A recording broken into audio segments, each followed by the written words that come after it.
I am Dr. Arsha Kane and I am involved in the fight against cancer. I am doing little bit part in reducing the sufferings of many cancer patients. I am presently associated with Cancer Centers of America in Nashik as consultant head and neck oncosurgeon.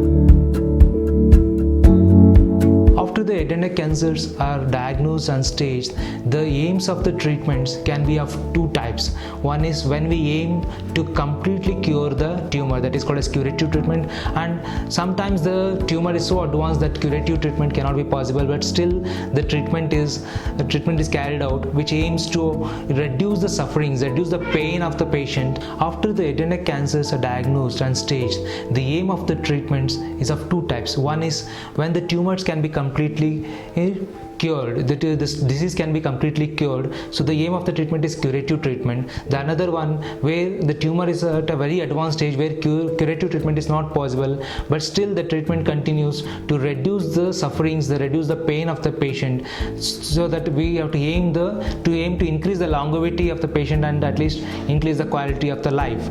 In the management of cancers, there are four modalities that are commonly used. The first modality is surgical form of treatment.